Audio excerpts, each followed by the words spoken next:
Before we get underway, I just want to give a shout out to this month's sponsor of my newsletter and free webinars. That's Written Word Media this month. It's a book promotion service. It primarily promotes books via email, but they have lots of different services.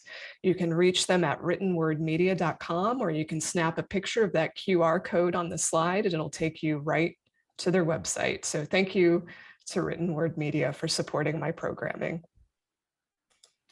All right, so let's get down to business here. I imagine that many of you already know Meg in some fashion. She's been a children's writer for 20 years now, and she is the winner of the Newbery Award. She's a New York Times bestseller. She has many wonderful books spanning different age groups and categories. I've got a few of her titles here up on the slide. She has a title coming out this fall. I believe it's Merci Suarez Plays It Cool. Is that the upcoming one, Meg? Yep. Yes, that's it. And some of her books are also available in Spanish as well.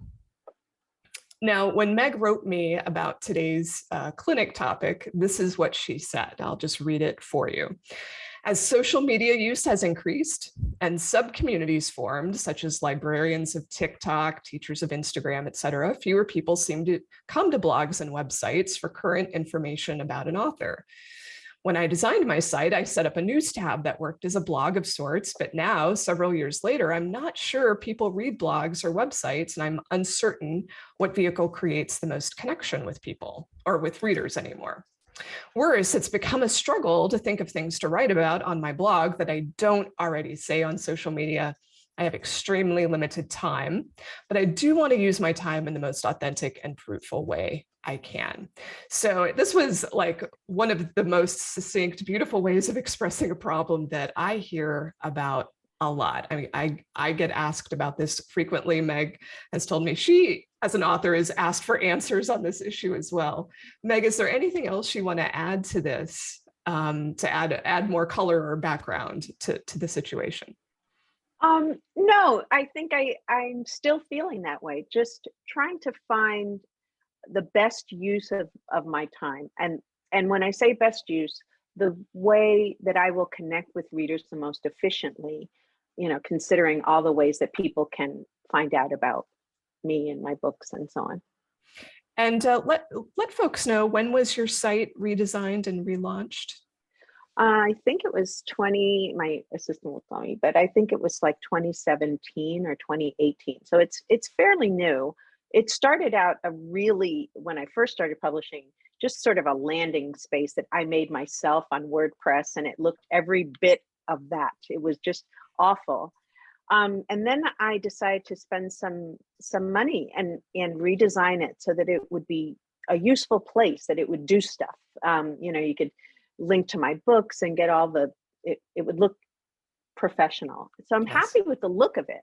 The question is the blog that is on it, on the news tab. Yes. Okay. So something I want to clarify right away, because I find the two things are often conflated, is the author website and the author blog.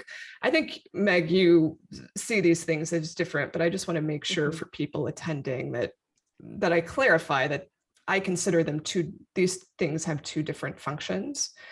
So an author website, I see kind of as your 24/7 business card. It's the official word on who you are. You get to tell your own story. You don't have to deal with the vagaries of social media or other things that are constantly in flux.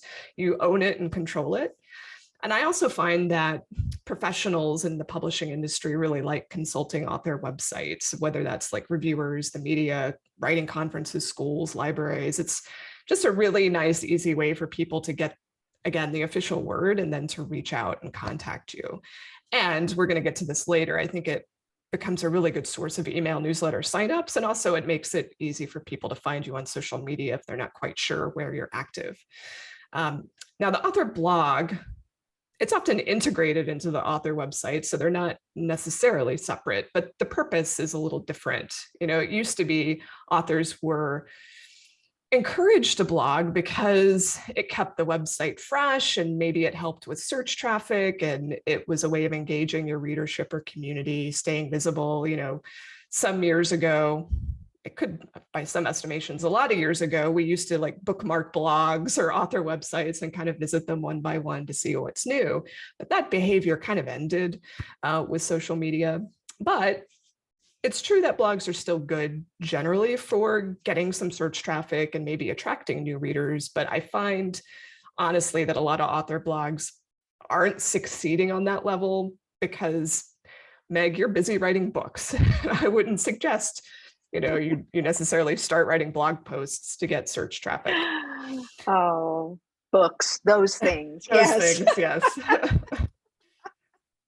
Now, this is, I mean, just to show the contrast, I am an active blogger and I have been for 15 years almost, and it's very valuable to me from a search traffic perspective, but I'm also in the nonfiction realm and I just have a very different business model and it's not book driven. So, but I want to talk about what I consider one of the reasons to have a website in the first place, and why I'm going to celebrate your site in a moment, Meg, because it is fabulous. But when we do a search for you through Google, all of the right things are happening. So I just want you to be able to celebrate this. I want people to have a goal to reach for. When we look for you, we've got your website coming up as the first result. When we get that little Google knowledge panel, which is off to the right there, it's got your website linked at the top. And do you happen to know, Meg, have you claimed your knowledge panel through Google? Does that even make sense to you that I said that? No, that is nonsense word. I have no idea what that is, Jane. Quite all right. Most people don't know what that is. So whenever you search for something on Google, sometimes these pre-formatted designerly things pop up, and it's called a knowledge panel. And that's what we're seeing there on the right-hand sidebar of the Google results page. So if you're actually that person, you can claim it, and then you can ensure that Google has the right information and it's linking to the right things and saying what you want it to say. So it's actually really valuable to claim it and just, be the official owner of that knowledge panel. But I don't consider it mission critical or anything. It looks good as it is. So it's pulling the right information. But if there were ever errors there, you would be able to correct them more quickly if you were the owner of it. So in any event, everything is looking awesome here. Your website is doing a great job from a search perspective. I also was just curious and did a little digging to see who it is that's visiting your site. So this is not a secret tool. Anyone can use it. It's called SparkToro. I've talked about it a lot in past webinars as a market research tool. And so I'm not even on a paid plan. I just ran this search on a free search. I think you get 5 free searches a month. And I just wanted to see who is it that is making most use of your site? And I mean, the results were not surprising. Librarians, teachers, other writers, people interested in diverse books. And so we have here a really nice portrait of who's using your site and why they might be using it. I'm expecting that you probably get some outreach from librarians or schools or teachers. Is that right? Yes, absolutely. Yeah, so the website's really important, as I said earlier, from that perspective. I also, this is a really strong indicator of the sort of person who's visiting your site. They're also visiting Publishers Weekly, School Library Journal, Bookshop. That's the indie alternative to Amazon. So that tells you something important about who your people are. Penguin Random House, the publisher, Book Riot, which is a bookish site, the American Library Association, Kirkus, Diverse Books, etc. Do you know what that last one is, that blog spot? I didn't recognize that. Yes, Mr. Shu is this beloved author and teacher, and he, he's just a force in children's lit. So he maintains blogs and he does posts and so on, and he's followed by lots and lots of people. Okay. So there's something in common, you have some audience in common there, which makes sense. Yeah. And then the last thing I just for funsies, I ran a search for your Twitter account. You can, SparkToro will look for any sort of associations on social media, websites, podcasts, keywords. It's really a fascinating tool. And we're getting the same sort of results here. So the sort of people who visit your website are also generally the same sort of people who are likely following you on Twitter. And again, I think all of this is just confirming assumptions that I had about your site. All right. So as I said earlier, I think your site is fabulous. I have actually used it. I don't know if this leaked out to you, but I've been using it as a model to follow in my courses for author websites. I think it really showcases well your work. I think it is very convincing if you wanted to get people to invite you to do events at schools or libraries. It's just really lovely. And I'm actually going to stop the share here, and I'm to share my browser. Hold on, because I want to point out a few important pieces of what is working so well. If I can get the site to load here. While you're loading that, I'm going to give a shout out to Simply Amusing, who designed the site. And also to my assistant, Carrie Poor, who helped put it all together with Karen at Simply Amusing. So wonderful. There you go. It's in the site credits if you're ever curious, folks, if you want to follow up with Karen. All right. So one of the things I love about the homepage is that it's so clear it's your site, and you're not afraid to show, this beautiful photo of yourself, author and speaker. It also has a really nice aesthetic. You don't assume people are going to spend a lot of time reading. It's just very message focused. You've got kind of the headline bio right here. But then if people want more information, I just love this books section. It's very clearly laid out by age, also by language. And it's just so easy to browse and take a look at all of the stuff that you have available. And then if we want to buy the book and we click on this button, it will take us to, the three key places. This is a very niggling point, but I would say Bookshop might be the better choice now, more so than IndieBound. But, that is really nitpicking. Okay. If you happen to have audiobook editions, I'll just ask, do you have audiobook? Yes, I would put the audiobook editions on here as well.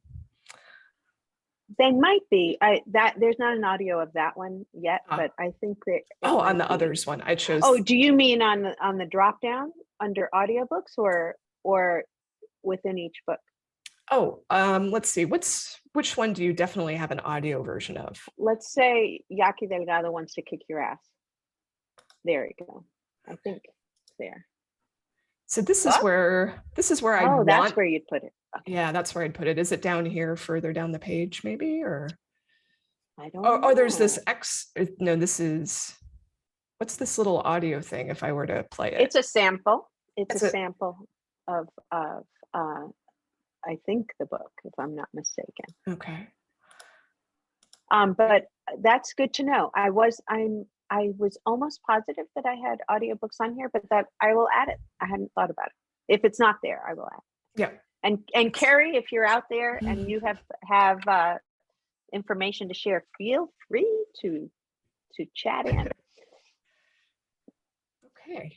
So yes, so again, I love what's going on here. I love the structure of it.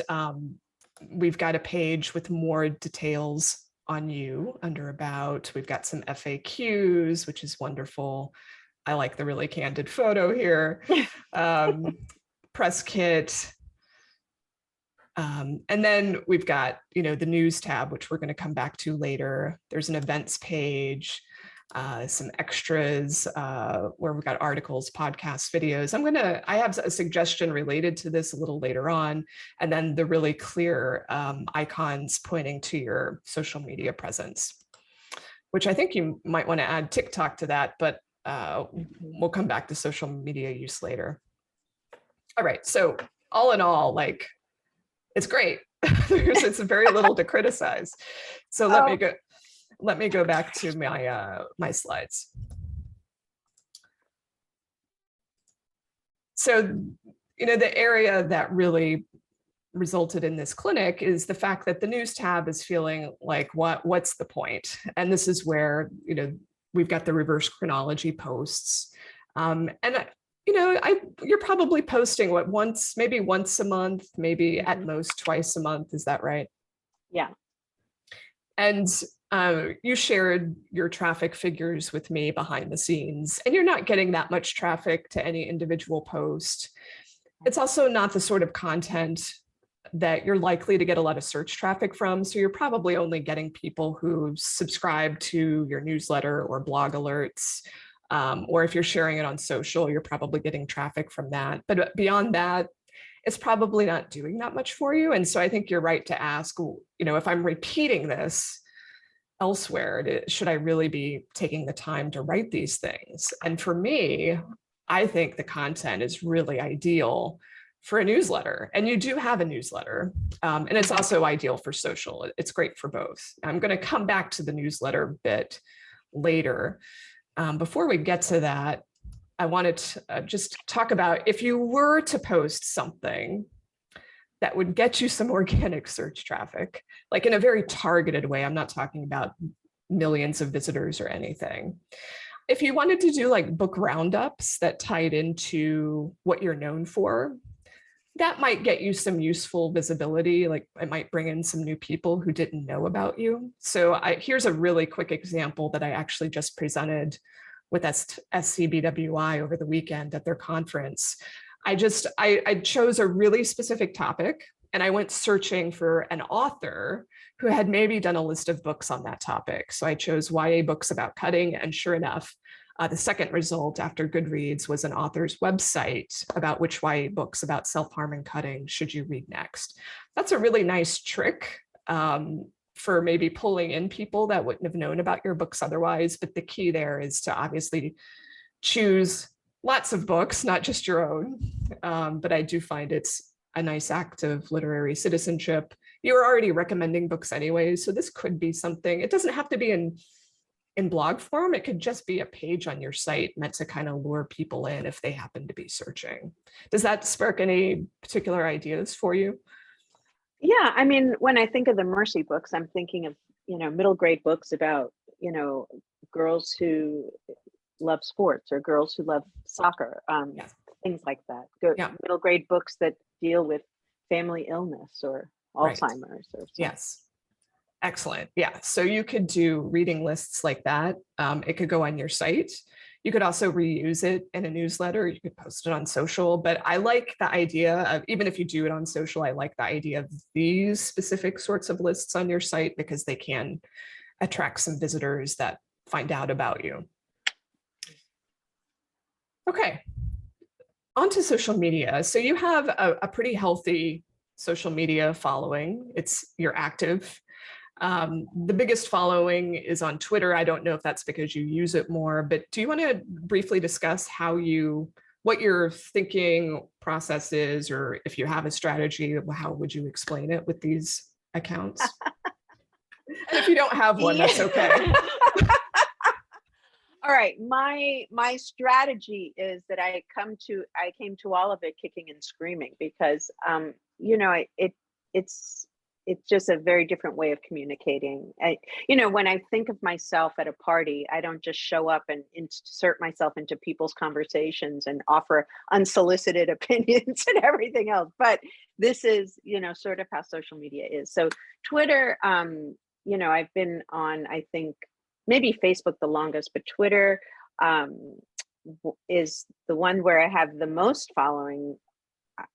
And there really isn't a strategy. I just sort of try to I cross post things that I'm putting on Instagram, on TikTok. And, I try to tweak it so that each one of those things has a slightly different feel, but that is still me somehow. The one I'm currently enjoying the most, honestly, is Instagram because it's very visual, it's very short. I'm not doing deep dives into issues and so on. It's just, it's easy. And the one that is most recent and that I was just appalled at being asked to join was TikTok. Who My asked you public to join? my publisher said, I really think you should think about TikTok, my publicist. Um, and I said, of course, absolutely not. That was my first response. I felt too old. I did not want to dance on video or anything like that. But they listened patiently. And what they said to me was, first of all, they presented, just hard sales numbers and the impact of TikTok right now on publishing. It's sort of undeniable. And then the second thing is that TikTok evolves quickly, just like everything else has evolved, and it has all these sub universes, right?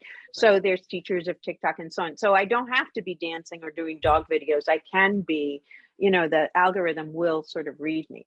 The hard part is, honestly, when you first start on TikTok and you have 50 followers or 10 followers, and you're reading things, that say, please post like 3 to 5 videos a day, you want to cry, because when are you going to make the content? What on earth can you say that's so significantly different from one platform to the other? So the way that we agreed to do it was that I had been doing 1-minute writing tips on Instagram that were pretty successful. And I liked Instagram because I know most people who are following me. I sort of feel like in some way I know these people. Yeah. And they were getting traction. People were finding them helpful and sharing them and so on. And so I repurposed them to TikTok. And in addition to that, now I'm learning to be a little sillier on TikTok and just post other things on TikTok as well. I'm not posting 3 to 5 times a day. I just can't find the time. But I don't know whether I will continue with it. I mean, you could see I have just a tiny following, but it's only happened since, I think I started in March, maybe February, March, something like that. So it hasn't been that long. So I'm not sure. And Twitter, I have a love-hate relationship with, because I love the people who I know on Twitter and so on. But when things go sour on Twitter, right, it can become a very draining experience as well, right? Yeah. Especially if you're pulled into, what do you think? What is your opinion? Weigh in. And so I find periodically that I have to police myself in all of this and step away a little bit for my mental health. Yes. Which is also a conversation that comes up a lot among my writing friends and illustrator friends. The weight, the emotional toll that somehow all of these things have on us as well. Yes, I definitely hear you. With the TikTok piece, well, here's an interesting statistic I just learned.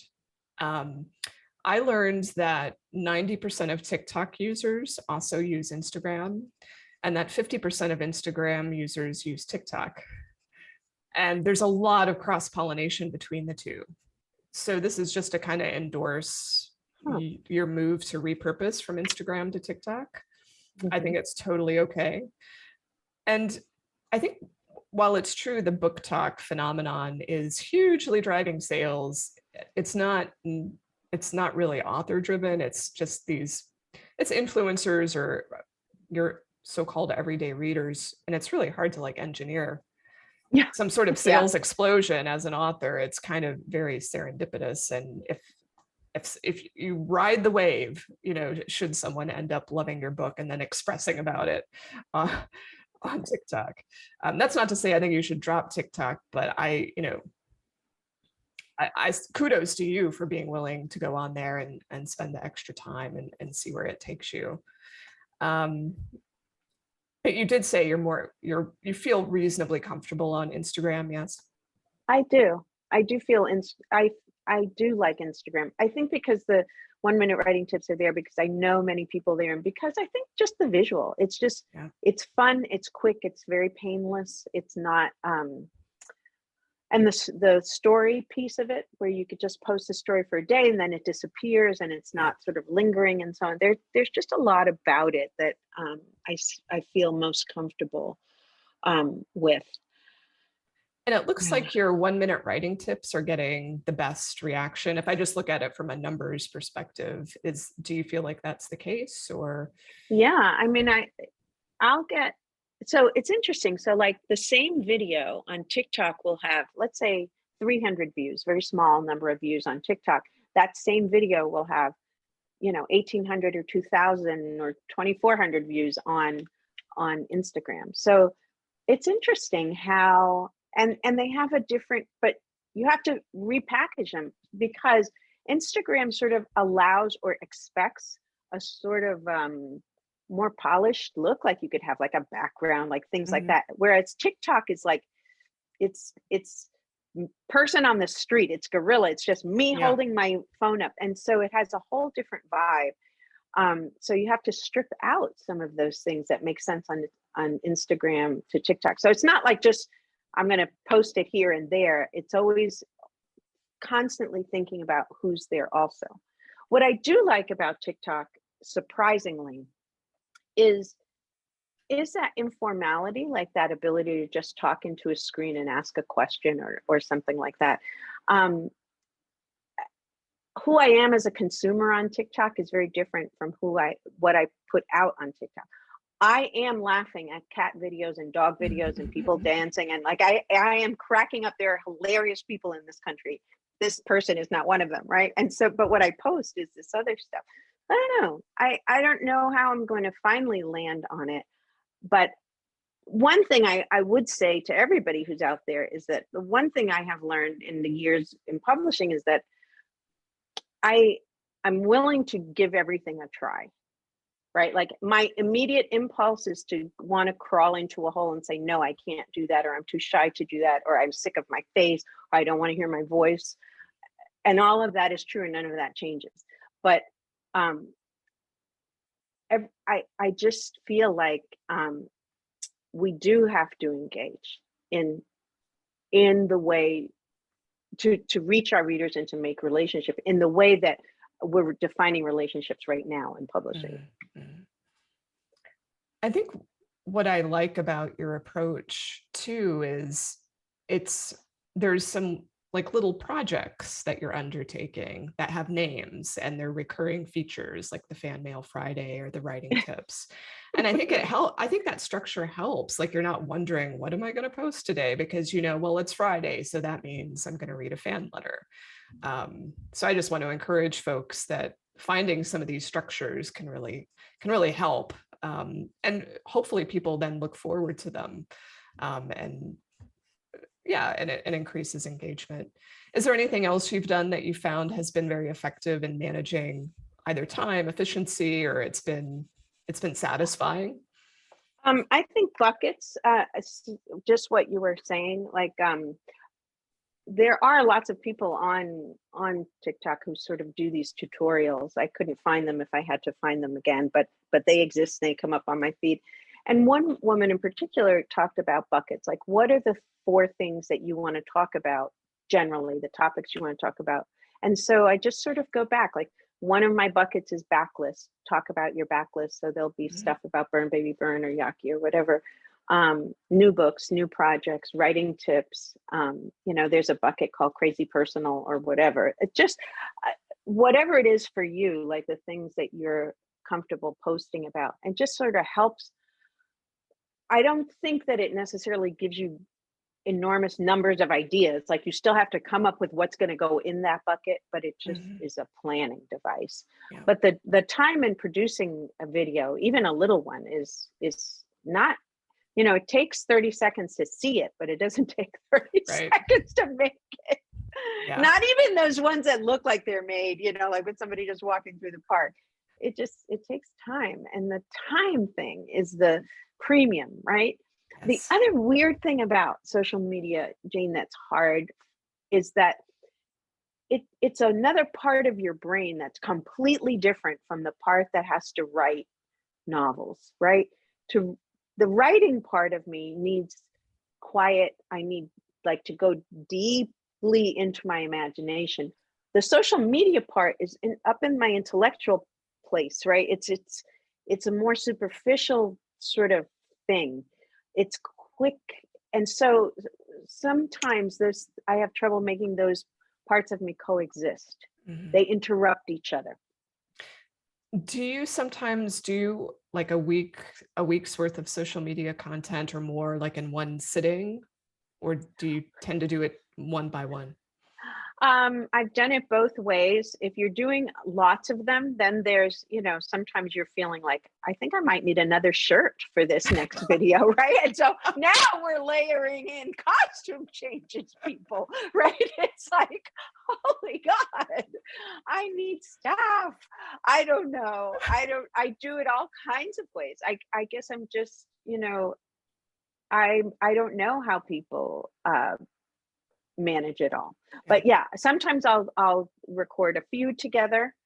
I've done that with Carrie. I think we did that last winter, but now I've run out. So like I'm at the end of this summer, I'm going to take a little bit of time off, and in my quote unquote resting time, one of my jobs is to be thinking about what are my new tips. Right. I feel Yes. like I've given every tip. Right. So what else am I going to talk about? So I don't know. If Yeah. anybody out there has tips for what tips I need to give you, I'm always looking. Excellent. Okay. So moving on. I mean, I think what you're doing is like it looks like it's working. It's really, I feel like it's community oriented. Like I feel like you, Meg, are showing up and interacting with other people. It's not always about you. You're talking about other authors and books, and it feels really authentic. So what you're doing, I think, is working. It's just about, I think, managing the time. And my only concern for you is that you're actually doing a lot. I think you're doing more than what is probably needed. So if you were like to drop one of these, I don't think you would be harmed, your platform or your sales or any of that. So if you needed permission to drop one, you have it from me. I want that in writing, Jane Friedman. I need a note. But yeah, You can give it to your publisher. that's right. That's right. Okay. Just a quick side note, after having said you can drop something, there are so many videos of you on YouTube because I Oh was God. curious and I checked. Maybe you don't like all of these videos, but I think it would be worth it to create a YouTube channel. I couldn't find one if you had one. Not that you have to post original content there, but just to have a playlist of like your favorite talks that you've given, or there's so much there. I would love to get kind of your curated version of what people might enjoy or listen to. Very interesting. I did not realize that, but I'll get on it. Interesting. If I have a YouTube channel where it's really just for that purpose, I don't really create content for YouTube, but I do I upload these clinics to YouTube. And then when I'm on like video podcasts or I do like Authors Guild events or whatever, I create these curated playlists, and it's really helpful. It's also really kind of good market intelligence because you can see when all of those videos you've done for other people or talks that have been recorded, when you see them all side by side and you look at the view counts, you can see who has a stronger reach on YouTube, Oh, which can inform future decisions. Should I be on that show again, or should I have this recorded, etc. Okay. All right. So my big suggestion for you is to take whatever effort you've been putting into the blog or the news tab and put that into an email newsletter instead.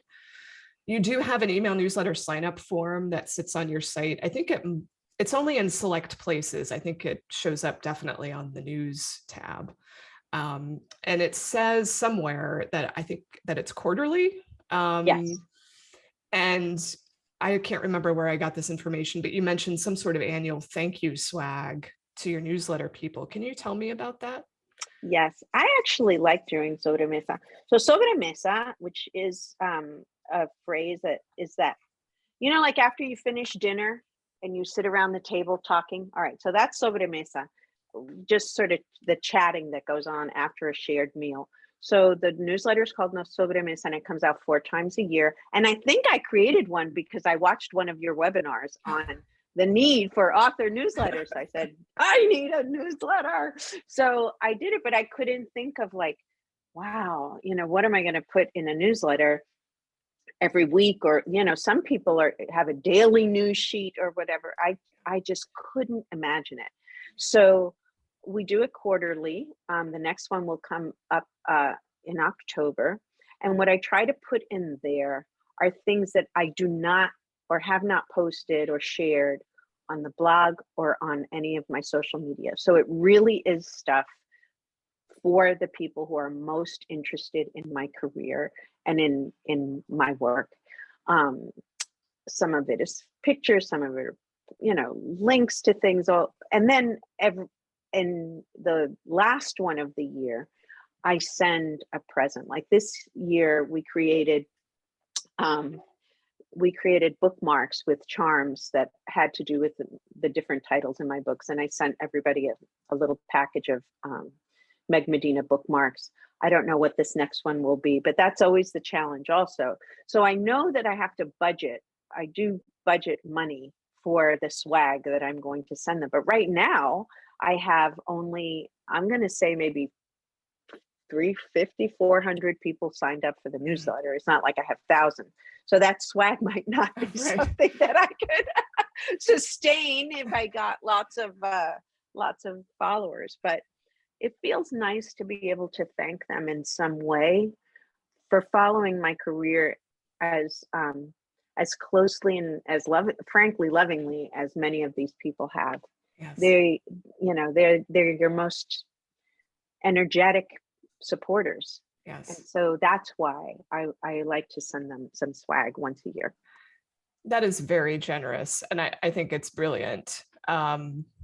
Unfortunately, with the strategy I'm going to suggest, it would be cost prohibitive, time prohibitive to be sending out that much swag, but there might be other ways to go about it.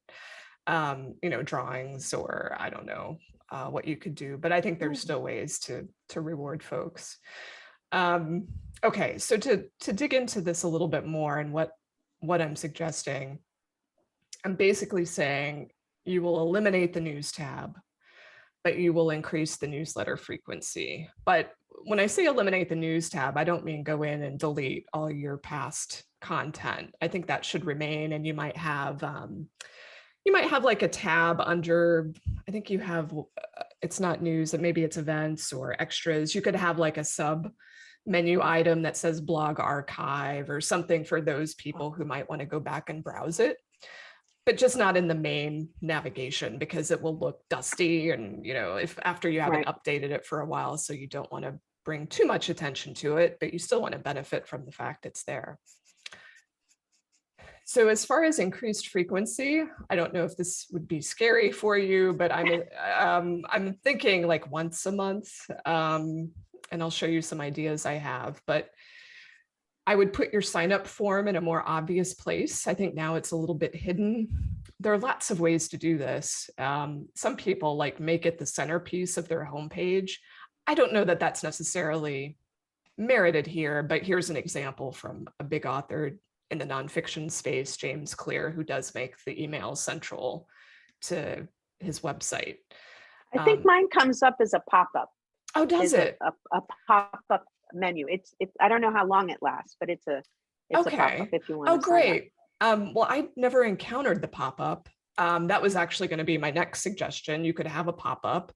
I use a service called Mailmunch for this. I'm still on the free plan. There is a paid plan if you want to geek out on all of its features, but I think the free plan serves just about everyone pretty well. I use a style of pop-up that grays out the screen. It's still easy to close. It only appears when people leave, so it doesn't interrupt them if they're reading. I find that for a lot of authors are a little uncomfortable with this sort of in your face, but Mailmunch offers quieter pop-ups. Like there can be ribbons at the top. There can be like little boxes off to the side. So there are lots of options available to suit your site's aesthetic and your own personality. So whatever you're comfortable with, but it will having a pop-up definitely increases the number of people on the list immediately. And I would also, for the last blog post that you do, should be at least one more, at least one more that says sign up for the newsletter. Just so people know that's where you're going to be posting this sort of material if they want it in the future. Great. Hey, I do have a question. So I noticed that you, the notion of how you encourage people to sign up for the newsletter. Um, Yours said, okay, when you subscribe, you'll immediately receive my free list of the most powerful tools to start with. I signed up for your newsletter and I remember receiving that list. It was very cool. So, like, would I do something like that? What on earth would I? Yes, so Meg will that walk and Meg will come and walk your dog. Meg will read a bedtime story. Yeah. Oh, the carrot. There he is. yeah. So it's a very good question. There's no right answer, ultimately. I didn't use a carrot for years and years and years. And finally, I decided there are certain tools that people ask me about a lot. Like, can you tell me the best tool for transcribing audio? Or can you tell me the best accounting software, blah, blah, blah. And so I'm going to put these all in a list. And then I thought, well, I should just give this list for free to anyone who signs up for this, because it both serves them. It serves me because now I'm avoiding questions that are going to be asked. You could just look at my list. So sometimes, in an ideal scenario, you have a carrot that has dual purposes. It helps you and it helps them. But if you decide to have one, it just has to fit whoever you think is subscribing. So if it's mainly like teachers, librarians, educators, parents, you want to make sure it's geared to them. If you think you're getting some kids on there, I don't know, you might have something suited to them. What do you think? I think usually it's the adults who are coming to my site. Sometimes, classrooms come to my site, Yeah. Which was the tricky part when we were designing it, right? Because I write YA and picture book. So Right. it had to feel sort of safe for everybody. Right. But I do like the idea of an activity kit for different titles. Mm-hmm. Yeah. And so I would have that designed, I guess, right? I'd have to sort of think about that and put it together. Right. Okay. Yeah. Yeah. But it's by no means mandatory. I do think it can help, but you'll still have people sign up. Okay. The sign up language you have now is just kind of neutral. It's the sort of sign up language you see all around the place. I would make it more personal to you. And you might not be able to write it yet because you're going to be making decisions about what's going in the newsletter and its frequency and all sorts of things. But ideally, the sign up language indicates how often people will get it. It will kind of imply who it's for, if not express it directly, which can be important sometimes for children's authors. The more it's in your voice, the better. And to the extent you can be specific about what people will get, great. I've got a little screen capture here of Debbie Ohi's sign up, which is really cute because it includes, her own illustrations. Mm-hmm. And she mentions free advice about writing and illustrating books for young people. So indicating it's for writers and illustrators. Also sneak peeks behind the scenes, which might please fans, uplifting art, which everyone enjoys. And she also has a really nice thing where she allows people to check out her archive, which is another helpful thing to do. Like if people aren't sure whether they want it or not, whatever email service you're using, I think you use MailChimp. You can just you can link right to your newsletter archive so people can get a sense of what they're going to receive, which takes a little bit of the burden off you to, itemize what's in it. Okay.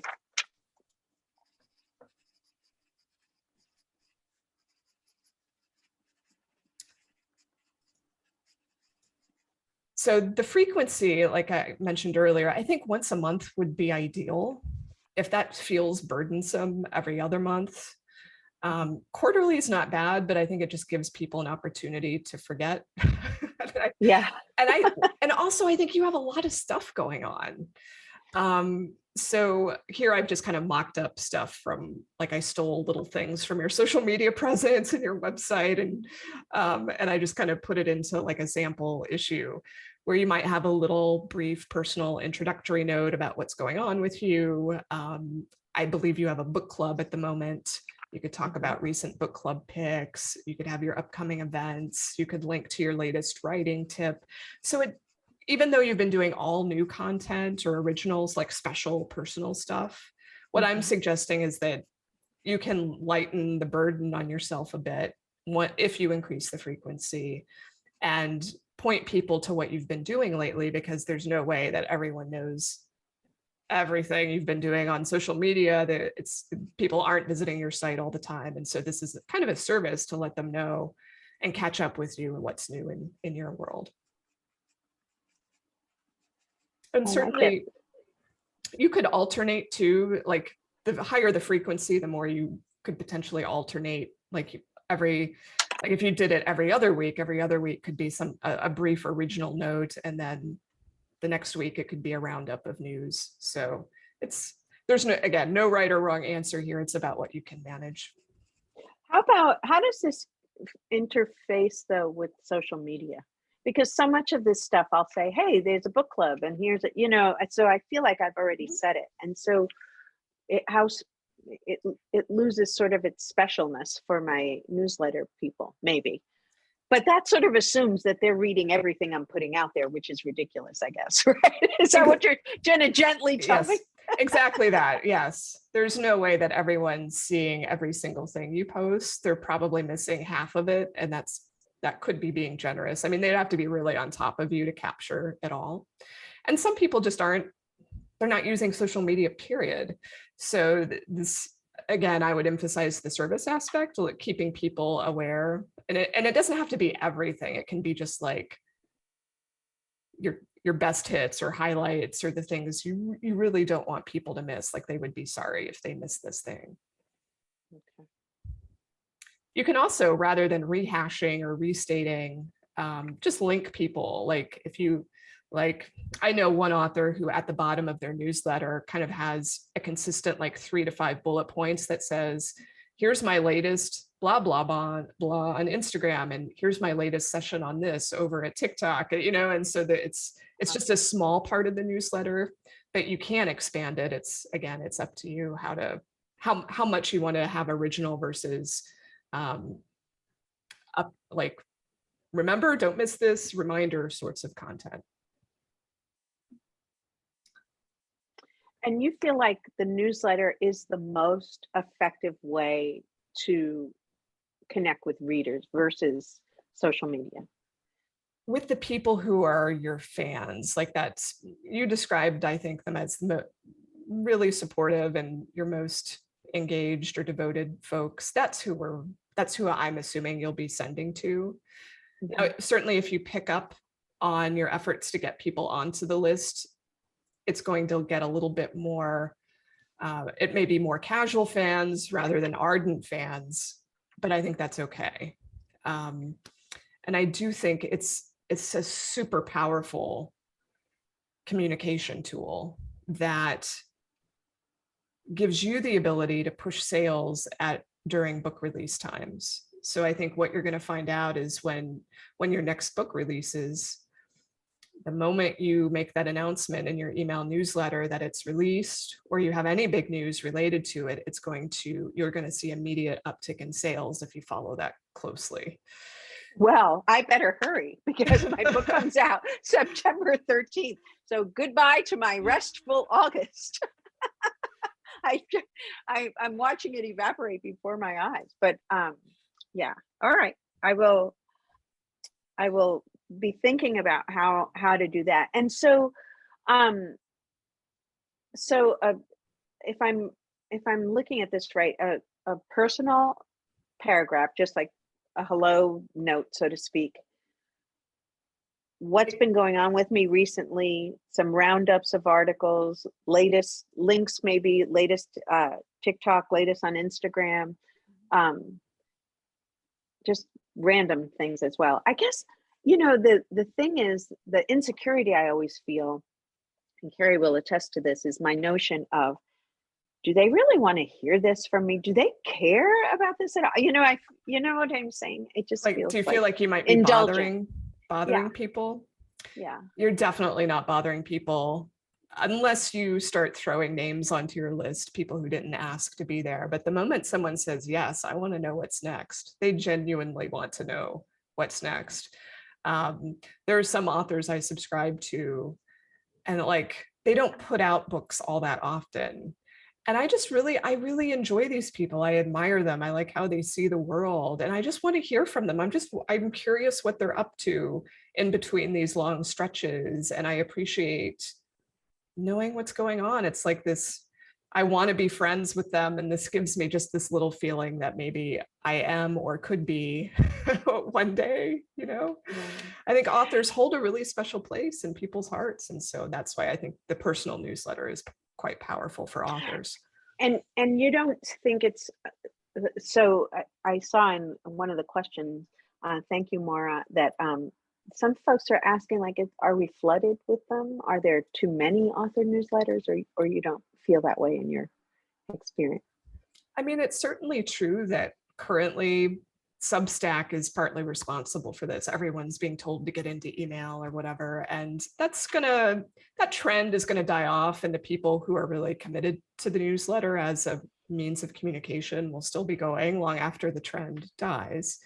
But if you ask any business or nonprofit or restaurant, it doesn't matter, you know, if they have an email list, they'll say it's the most powerful tool that they have.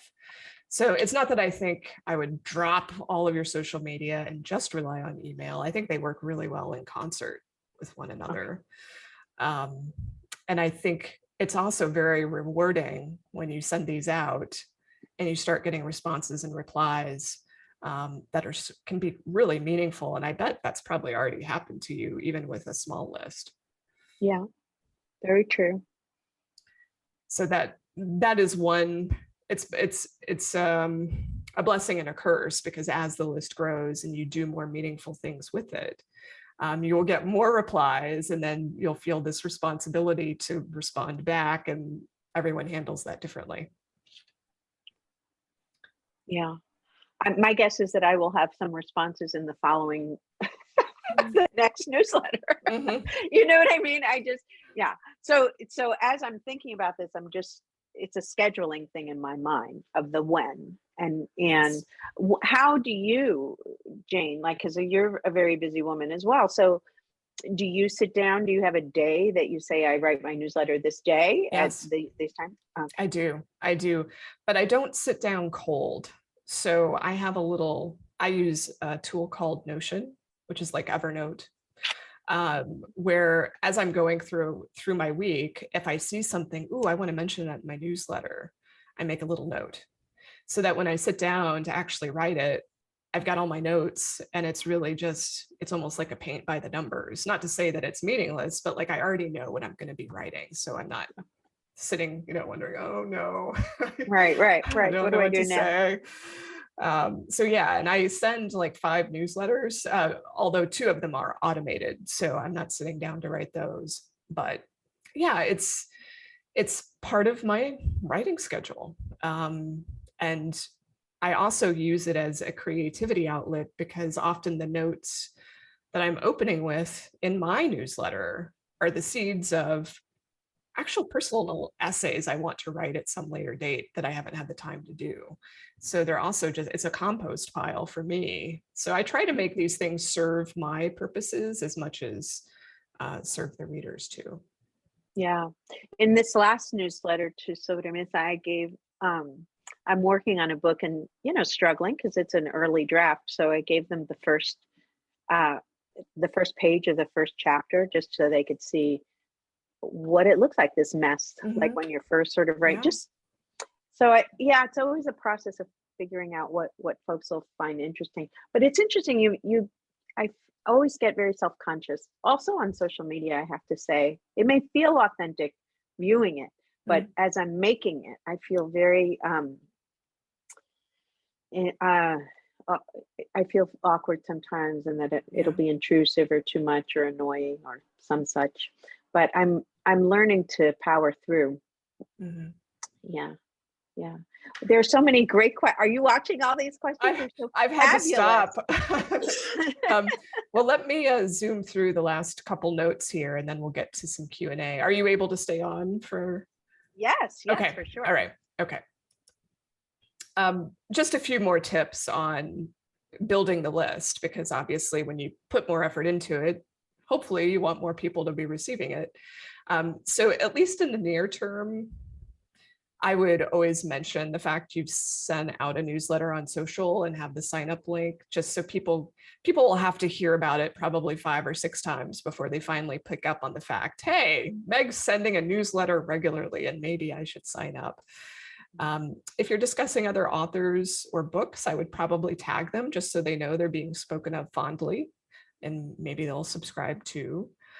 If there's original content, I think it's to your comfort level. You could consider repurposing it on social, but that's optional. It's just if you want to try and get more mileage out of what you're doing. And then I think it can also be really useful to have, like you do a really nice job, or Carrie does a nice job for you, of creating these Instagram stories. Or the featured stories. So you've got one for writing tips, you've got one for your series, etc. I would also have one that's your newsletter, and there are lots of ways to do this. Probably I would suggest looking again at James Clear, the author I showed earlier. He's very newsletter focused. So his Instagram account is in fact only about his newsletter, which sounds crazy, but it works. So if you take a look at how he's done it, you'll get some ideas for how to feature it prominently without it being awkward. Okay. All right, so let's go over to questions. And I know this is, I don't know if Mark wants to drop off here because he doesn't want his picture shown really huge. I'll leave that up to him. Here we go. So I'm gonna sort this, hold on just a second. Oh, I didn't allow attendees to upvote, my bad. I'll allow that now.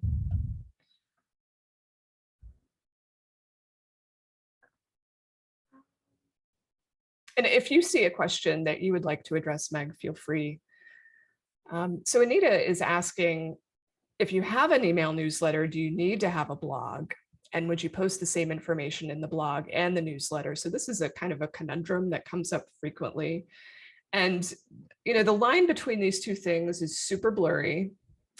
And I actually have another clinic that dives into the differences between is it worth your time to blog or not, if you want to explore that question further. But what I do as a dedicated blogger is the blog post actually goes out as an email newsletter. So that's how most people end up seeing it and reading it. The full text of it goes out. It's on an automated basis. These are called RSS feeds. If you don't know what it means, don't worry, but that's why it's automated, is it's just pulling from my site and I don't have to touch it. And so I have that go out whenever there's a new post, and there's also a weekly digest for people who just want to get notified once a week. So I would recommend for those who continue blogging or actively blogging, you'll notice on my site, I tell people subscribe to my blog posts, get email alerts when there's something new. And I'm really grateful I did that eons ago, because as Facebook and Twitter and the rest of them have really reduced my reach to my following, I just can't reach the same number of people I used to on social when I'm posting a link. So now I've captured, 5,000 people over time who just want to know about my blog posts. So they're not necessarily mutually exclusive. And if you look at something like Substack, it's essentially a blog that gets sent out as an email. So it's like email is the new blog. And I know it can be confusing for people. But I would say you don't have to choose. You can do both. Do you have anything to add, Meg? Oh, you're muted. Sorry, I was coughing, so I didn't want to. Oh. No, I mean, I think in my own case, my thought is that I feel like I don't want to just sort of double up on everything. I would like to really just start streamlining a little bit more. Yeah, I agree. Yeah. Diane asks, what's the most effective for a beginning author to work on? There's so many of us out there. We support each other, but sometimes I think it's a lost cause because of the overload of information. If you're a beginning author, my big question would be, are you still working on that first book? Like, do you have an agent yet? Do you have a book on the way? That would affect how I would guide you. I would say if you're still, writer at work, there's not yet something, you're not yet in pitch mode, you don't have an agent, you don't have a publisher.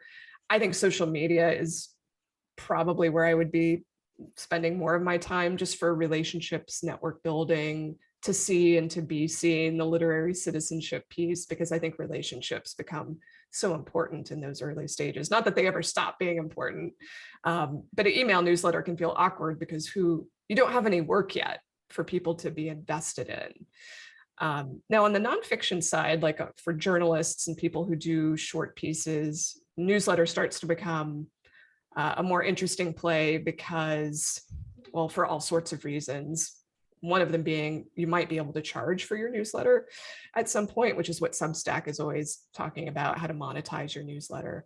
But if you're writing books, usually I think the newsletter starts to enter into the picture once you've got a book coming out and you have work that can be shared and appreciated by readers. And Diane mentions she does have one published book. So Diane, I would say that if you have an author website already, that would be my first step.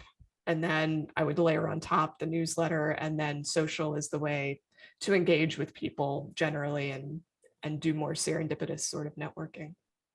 I think on the website, I worked with an author, mentoring an author who was also right at the cusp of their first book. They had just sold it, that kind of thing. So there's not a lot like out there, like there's not even a cover, right, that they can put on there. But I think on their website, I still would like a website where I know about them a little bit more. And maybe the process of that book, or the journey of that book. For me, those are really interesting, especially when I'm looking at a new author. I don't know, it gives me some insight into them that I enjoy. Yeah. Leonora asks, when should a writer create their website while querying, after they get an agent, after they get a book deal?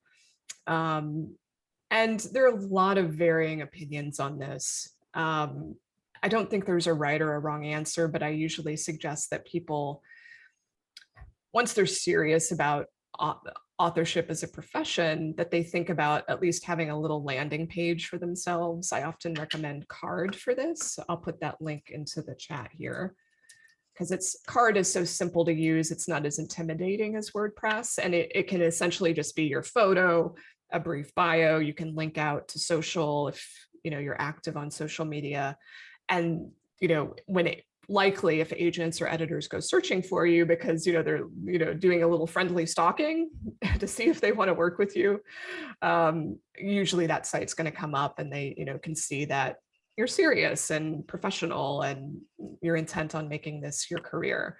But there are also arguments for not really putting these pieces in motion until you actually have a book release date and have something more concrete. But I like getting over the learning curve early.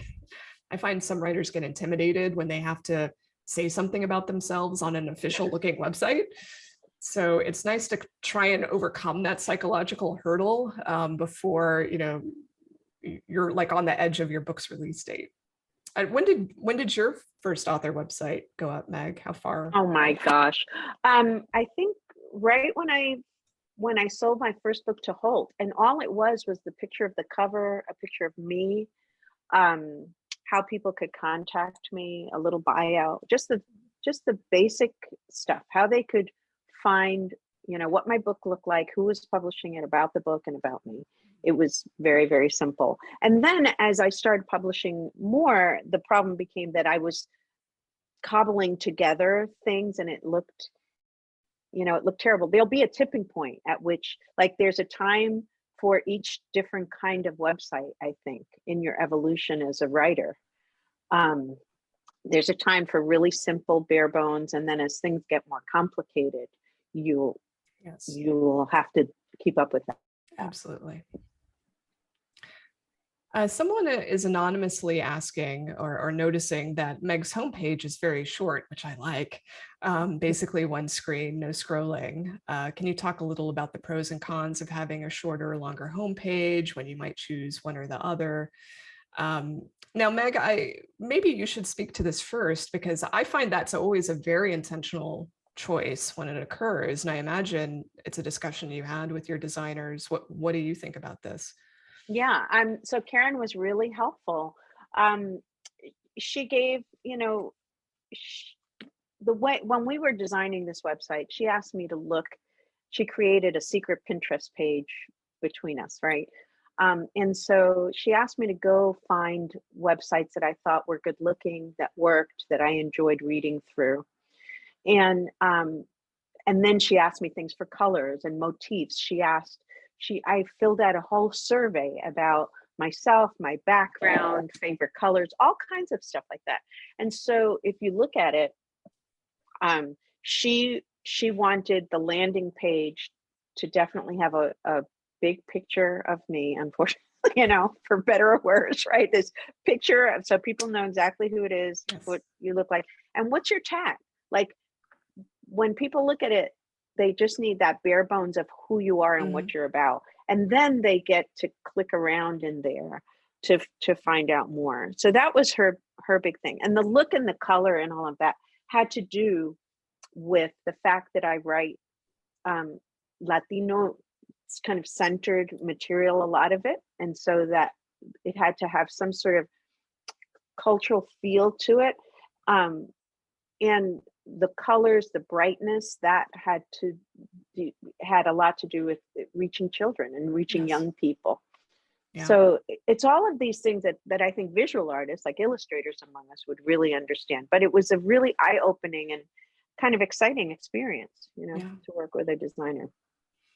Well, as I've said, I think it's very effective. I know there are certainly author websites that are very much like layer cakes, where you like it just goes and it goes and it goes. And in fact, it's really only a single page. Like if you click on the navigation, you just jump further down the page. I have to admit, I'm not a huge fan of those, and they might even be going out of style at this point. But I think yours, Meg, kind of functions as at the start as like this big, nice billboard or advertisement for you, and then people can self-direct to why did they come here, or what are they looking for. You'll see me on I-95 someday. But listen, I would say also the issue of dated look is also is a thing, right? So you can look at a website. I in fact, even publishers, right? You can look at a website and say, my gosh, this is like out of the 90s or the early 2000s. You can feel it, and it speaks and communicates a message. So that you have to like wrestle with also. Yes. So that's the other reason for like wanting a really contemporary feel to it. Yeah. Leonora is asking, with author as brand becoming more of a thing, how do you determine how personal to get on social media or in a newsletter?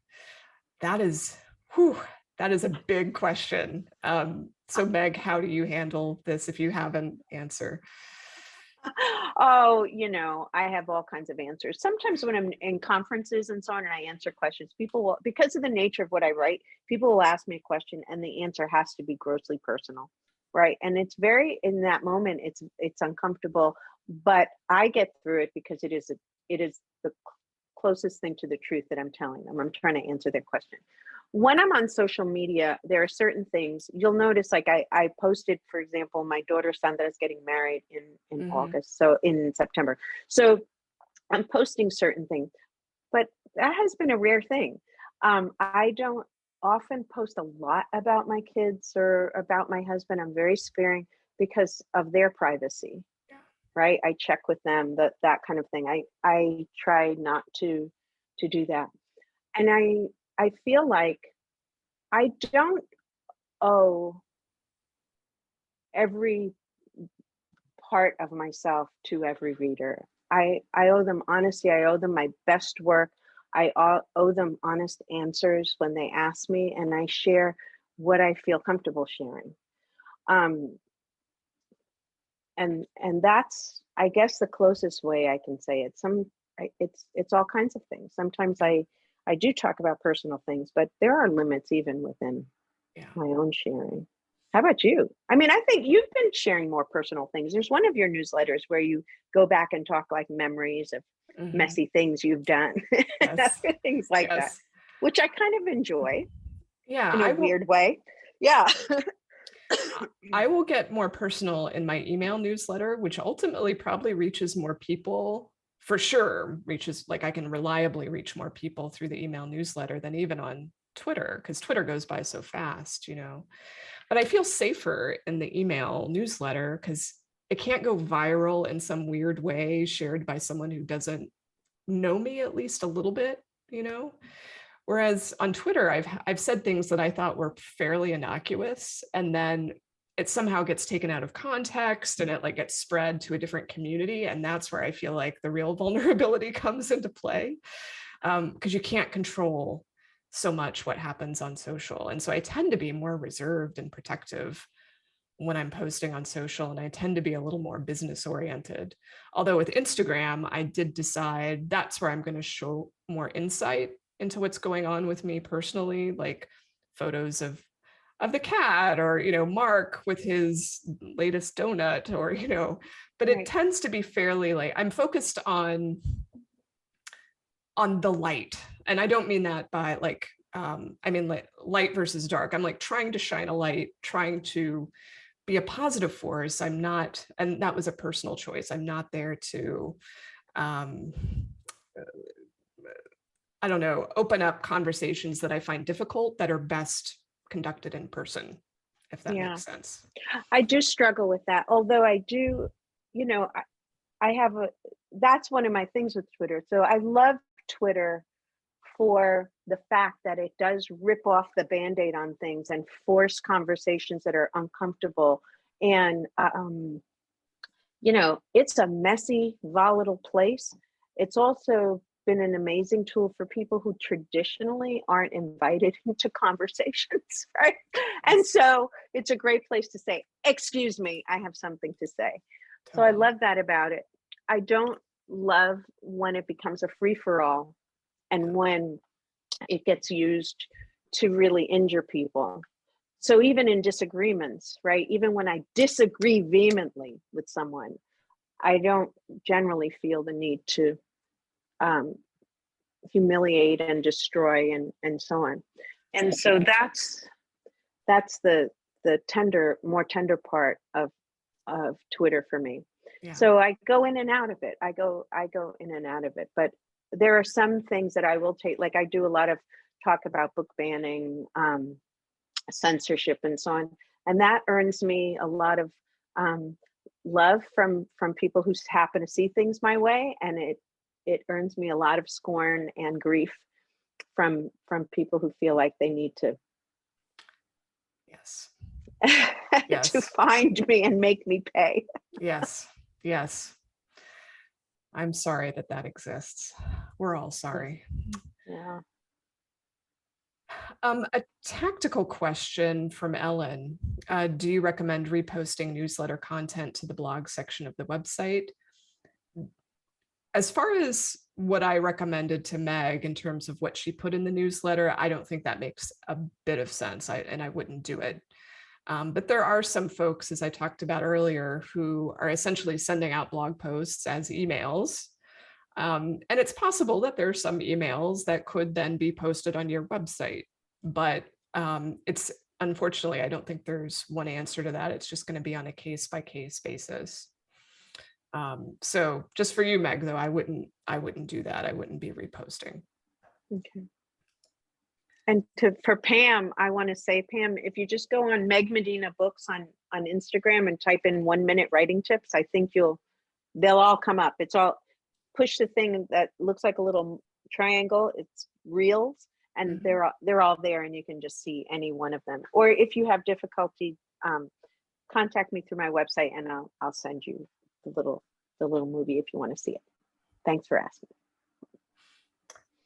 Here's a question from Gregory, which is a useful distinction here. He says that blog posts can show up in internet searches, Google organic search traffic you get from that. But if you put it in a newsletter, it's not going to show up in an internet search, which is often the case unless you're using Substack. So he says it seems that doing monthly blog posts, mimicking the monthly newsletter like an archive, could be a good idea for some. And it's true if the content were likely to draw internet search traffic or Google search traffic. I would say 90% of the newsletter content I see out in the world from authors is not going to get them an ounce of traffic from Google or any search engine. So like back when I mentioned the YA cutting search that I did, and that brought me to the author's website who did a roundup, that sort of stuff is great, for your website. And certainly if you do a newsletter, Meg, where you've got some content in there that you think, some people might be searching around for this, by all means, put it on your website. It's not that I think it's bad to put it on your website. I just think it doesn't matter. So I'm trying to reduce the work involved. And it's just a kind of a weird thing to have newsletter content for the most part on a website if you're doing it in the way that I suggested. And I don't, for my original newsletter, Electric Speed, original meaning I do it all from scratch. Like that doesn't appear anywhere on my website at all. And I don't think it would make sense for it to. No one's going to be searching for that content. Now, Substack is interesting because it kind of gives you both worlds, but a lot of people are using Substack in the old way that we used to blog, where they're writing these posts where on current events, or they're doing hot takes, or they're writing about things of public interest. So then it makes a lot of sense for Substack to have both that searchable archive that people can find, but it's also delivered via email. Okay, I think I want to be respectful of Meg's time and everyone's time here who's joining us. Is there anything else, Meg, any questions you saw or comments that you wanted to address? No, I just want to, first of all, thank everybody who came out and sat in. It felt a little weird to come out with, you feel very naked in these moments, right, with these problems, but I'm hopeful that the things that I was wondering about were helpful to you too. And thank you, Jane, as always. I've looked to you for a long time for good advice on how to connect with readers. So I'm going to try this. So I'm thinking that my blog will go into archive, and I will do this newsletter. Do I need to warn my Soba Mesa people that it's going to be monthly now instead of quarterly? It just feels mean to suddenly let me show up every month. I would, the next one you send, I would just put a note somewhere in the opening that says, I'm refocusing my attention on this newsletter that I love dearly, and you're not going to be receiving it every month. Okay. And you can head for the tall timbers if that's not okay. But anyway, I'm delighted. I'm going to try it and hopefully streamline things a little bit more. Good. I'm going to be checking back in with you because I'm very curious to see how it goes. And I did sign up for it, so no pressure. I just want to see what happens. Okay. Sounds good. Okay. Thank you, Meg, and thank you everyone for joining. This will be posted as a recording by tomorrow at my YouTube channel if you want to review it. So thank you again. Have a great afternoon. Bye-bye. Bye, everybody. Thanks, Jane.